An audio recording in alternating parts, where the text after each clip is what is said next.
Peter Herman joining us from Resolution Medical today. Steve and I are going to get a chance to chat with him and the real unique proposition they have at Resolution, and love some of the tools they're incorporating that are, I think, groundbreaking and required in the medtech industry. So Peter, thanks for joining Steve and myself.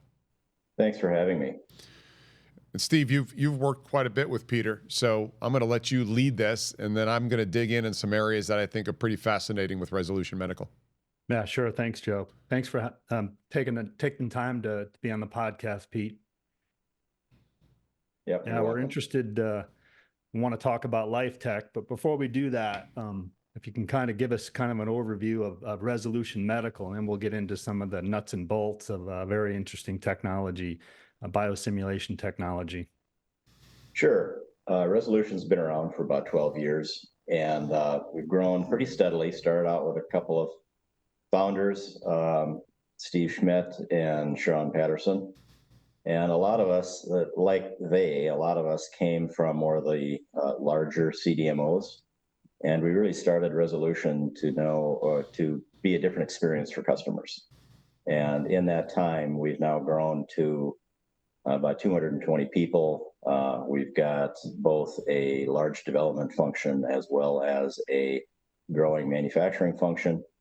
And we're a bit unique in the space in that our development business is actually larger than our manufacturing business, mostly due to the complexity of the devices that we develop. We've got about 40 active programs at any given time. Some of those are development and launched into manufacturing. Some of those start with process development and bypass product development and go right to manufacturing. And what we'll be talking about today is a capability that we use to enhance both sides of our business, both the product development and the product launch side of the business. Excellent. Now, this LifeTec, before we get into some of the nuts and bolts, it's very exciting. Can you talk a little bit about the acquisition? I think that happened in 2022, right? Give us a little background on LifeTec. It did. And in fairness, I've been here about a year and a half, so I'm recanting some of this from the legacy of the organization. LifeTec was acquired in 2022 and was really acquired to support the product development side of our business. At the time, we had been experiencing a large amount of bench testing for our structural heart and heart failure products.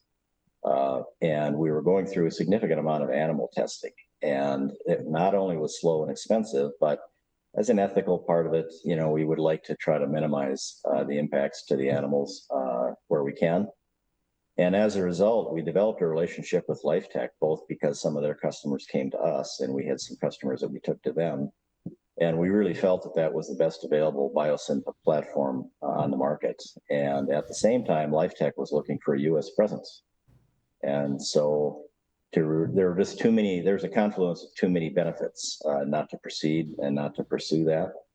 And as a result, we completed that acquisition, as you said, in 2022. We now have cath labs in both Netherlands and the U.S., our U.S. facility.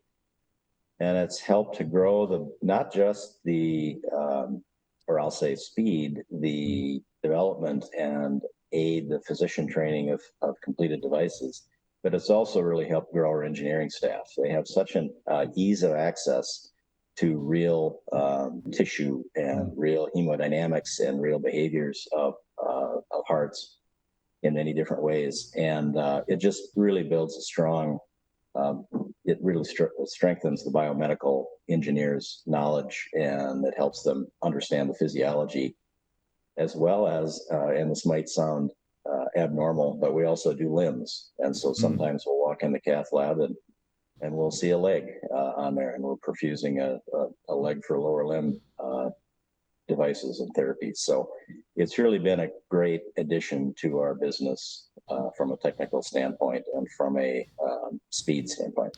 Peter, got a question for you on that. When we talk about biosim, so there's a lot of gradients in that type of area. And when you talk about, let's just stick on the coronary for right now, are these live models? Are these sort of polymer models or tissue models? Give us a little more around that. Sure. No, these are actual cadavers. We use both porcine hearts, human hearts.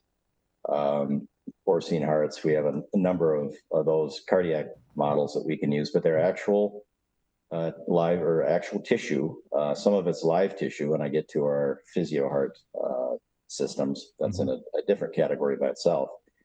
But whether it's vascular models, like I mentioned, lower limbs, those are actual cadaver tissues. And we have a proprietary tissue treatment process where we can keep a heart viable and realistically compliant and behaviorally similar to that which is in the body for up to 9 days. And so it's really that it's not necessarily well understood that that's part of the systems, but treating the hearts is as important as the system itself. That's got to be fascinating for the engineers. I know we were chatting before we went on, and it's got to be attractive to be working as an engineer and being able to go right into a lab and ideate and sort of tinker at the same time with whether it's process, materials, designs, what have you. So share a little bit about that experience for your engineers. I think it's a great experience. I'm an engineer myself, and really, there's nothing like seeing an actual valve or heart tissue visually actuate and perform over a sustained period of time or through different disease states.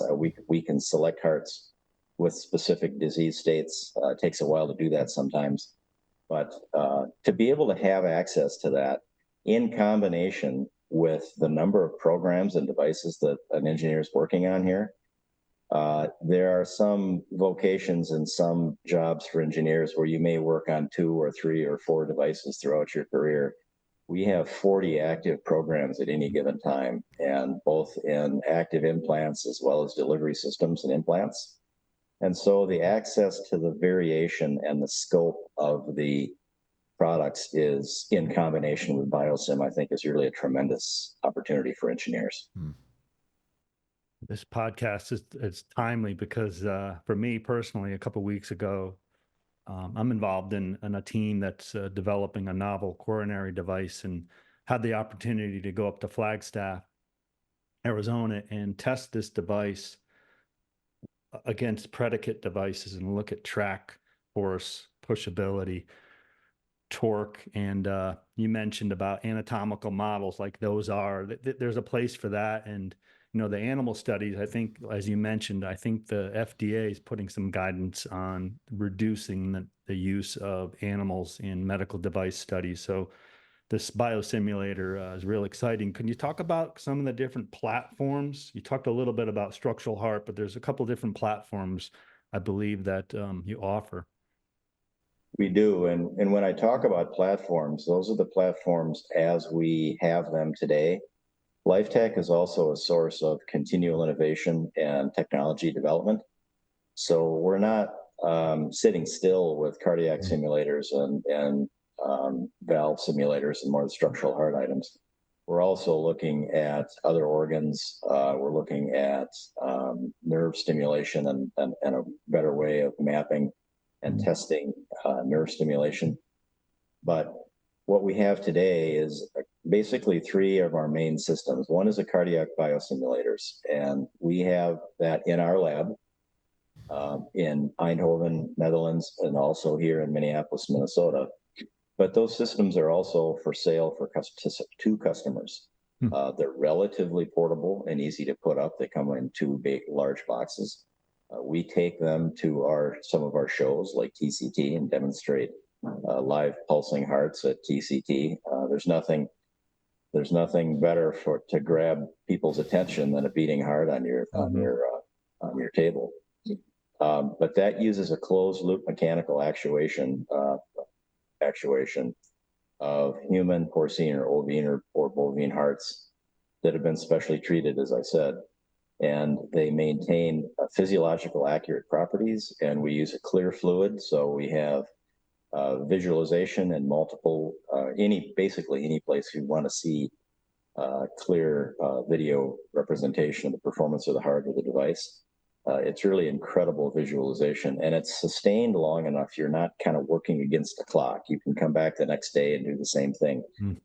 You can iterate in-house. Sometimes we'll do a lab in the morning, take the devices out, we'll make some tweaks, and before lunch, we'll do another iteration with another heart. So it allows for very quick iterations and some of the more subjective parts of developing a system. So that's our cardiac biosimulator system. We also have a heart valve testing system, which is a bench level testing system for testing the hydrodynamic performance of valves and standalone implants prior to going into our cardiac biosimulator. And then lastly, we have our physio heart system, which is a more time sensitive system because we actually have to get a fresh porcine heart, perfuse it with blood, and we get the heart beating on its own, and we can continually perfuse that on the table in the system for up to 8 hours. Get full EKG recordings, pressures, flows. We can test multiple types of products, including EP, active implants, IPGs, heart failure. It's a more complicated system, and you have to be on your toes because you have to get the heart, you have to get it there, and you have to get it in place. Right now, that's only available in the Netherlands. We're in the process of bringing that over to the U.S., and we expect to have that over here in the first quarter of next year. Do you have imaging technologies also in-house there that would emulate those in a cath lab? So if I'm working on, delivering a mechanism or a valve or whatever it is to the heart, do you have the same type of simulation there where I can see that in a CT scanner or ultrasound or fluoroscopy? We do. In both labs, we have ultrasound and intracardiac endoscopy. We have fluoro in the U.S., and we're installing that in Eindhoven. Excuse me, in Eindhoven right now.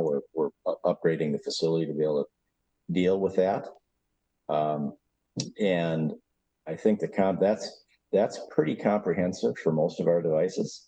Where we need MRI or CTs, we have our CBS, we call our cardiac biosimulator our CBS system. Mm-hmm. Our CBS system is compatible with CTs and MRIs, and we will bring those to the location. As I said, they're fairly portable, and so we can do those in situ with the customer if we need to. Wow, that's impressive. What kind of deliverables do you provide if a customer comes in and you're performing all these tests on, like, say, the cardiac biosimulator? Are there certain reports or deliverables, visuals? What do you do after all these testing take place? Or during? Yeah. As you can imagine, there's a range there. It depends if you're doing the first device or it's very early testing. It might be just some basic data, some visualization, some actual room, I'll say video in the room of how the procedure went overall. And that extends all the way then to the complete deliverable or the complete report, where we're dealing with all the images inside and outside, the waveforms, flow measurements, device and design recommendations from what we've seen on other devices. Obviously, keeping customer confidential information confidential, and can include physician feedback on the overall procedure, on the risks, on the benefits that maybe weren't even really contemplated as part of the original device design. So it does vary across that spectrum, but you could expect a very similar report to an animal test. A lot of data. A lot of data. Do you get to keep that data? That's a heck of a honeypot for you. So who owns the data? Do you own it? Does the client own it? The client owns it. Okay. So clients at Resolution Medical, that's one way we're different from a lot of CDMOs, especially when we get into our manufacturing area. Client has full access to the manufacturing floor process. They can go out on the floor anytime they want. Our processes are not proprietary. They are the customers. And the data that we have, whether it's in biosimulation testing or whether it's in development, that's all the customers. Any IP is also the customers. Yeah, fascinating. And then what about physician training before we wrap up? Tell us about that. Do you get enough physicians in there to use this? Do they find that a very powerful tool? It's interesting. Sometimes I'll walk through our lobby and there'll be 4 or 5 KOLs sitting in the lobby. And they'll be sitting there waiting for a customer that is going to use them for either training or for their opinions, but they may not have gone through any of our development or anywhere else in Resolution Medical. We have customers that just buy the lab time for their lab, for their KOLs, and for their devices. But we get a fair amount of physician exposure for customers where we are doing the development and the product release. I think that's an undersold aspect of growing a bioengineering students skill set, because now they get to actually deal with physicians and they get to talk with physicians, and there is an ease developed in that dialogue with how physicians think and how things actually go into a patient and how a patient responds. And so in addition to engineers getting exposure to the tissue and the devices themselves in the tissue, they also get exposure to physicians and how they think and what's important. And it changes the thinking of engineering teams for sure. Yeah, excellent. I love to see the technology rising to the top of the CDMO business and getting pushed out of the mid-cap strategics and the startups who can't afford it. Love to see the broad development of the CDMO industry at large, and those that are sort of leading the way in very unique areas like Resolution Medical is. So I certainly, Steve and I appreciate your time today and sharing that with us. And I think you're probably going to have a number of product development engineers that might be in some of the big strategics around you, not even know that what you were doing, and leave there and actually go do some real engineering instead of paperwork. So hopefully that works out for you. We don't like to actively compete with our customers, but we do. I think we have a pretty open view of whether our engineers go there or their engineers come here. What's important is the development of an engineer's career, and we can't do that in just one location. So we have a pretty open mind about that for our staff. We hope the OEMs have the same. Love that. Love to see that. And Peter, appreciate your time. Steve and I always love these conversations. Appreciate your guys' time. Really appreciate the opportunity. Thanks, Pete. Okay, thank you. I'm Joe Mullings with Steve Maxson, 160 Studios. Be well.